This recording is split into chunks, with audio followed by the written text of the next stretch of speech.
Doctor Bidhanchandra রায়ের জন্মদিন ও মৃত্যুদিনে তার প্রতি শ্রদ্ধা নিবেদন করে ডক্টরস ডে পালন করলেন পশ্চিমবঙ্গ সরকারের মন্ত্রী স্বপন দেবনাথ। স্থান কালনা সুপার স্পেশালিটি হাসপাতাল, পূর্ব বর্ধমান।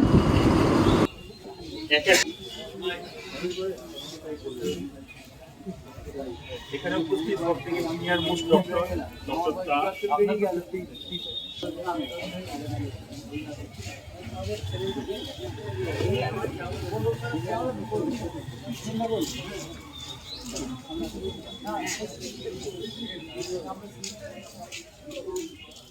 না না আপনারা আসুন।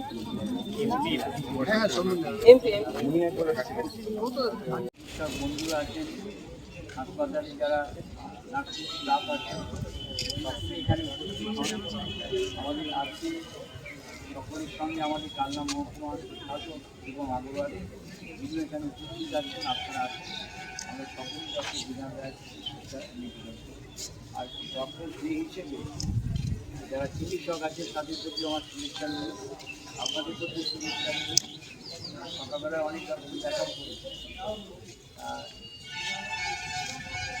সবাই ভালো থাকে। এবং ডক্টর বিধান রায়, আমরা বাংলার উন্নয়নের কান্ডারি বিধান রায়কে বলে থাকি। অনেক উন্নয়ন করেছে, সেই বিস্তারিতের মধ্যে আমি যাচ্ছি না। ডক্টর রায়ের প্রতি, বিধান রায়ের প্রতি আমরা শ্রদ্ধা নিবেদনের মানুষ সেবা পাক আর আমরা সেবা করি।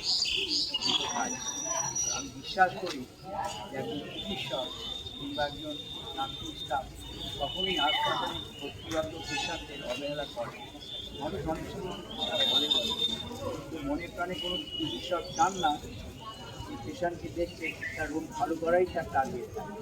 আর যারা নার্সিং স্টাফ আছেন তারা তো আরও বেশি কঠিন কাজটা করে বলে মনে করি। ডাক্তার বলতে প্রেসক্রিপশন দিয়ে চলে যায়, পরবর্তী সময় তাকে দেখভাল করার কিন্তু আপনারা করেন। ওটার কিন্তু হয়তো খুশি হয়, কিন্তু এমন করে দেখানো হয় তখন আমাদের মনটা খারাপ হয়ে যায়। এমনিভাবে আমি নিজে জানি যে কালনা হাসপাতাল যখন তৈরি হয়, ডক্টর আমাদের সিদ্ধার্থ সরকার উদ্বোধন করেছে সেদিনে হাসপাতাল তো দেখেছি, আর আজকাল হাসপাতাল চেহারাটা তো পাল্টে গেছে।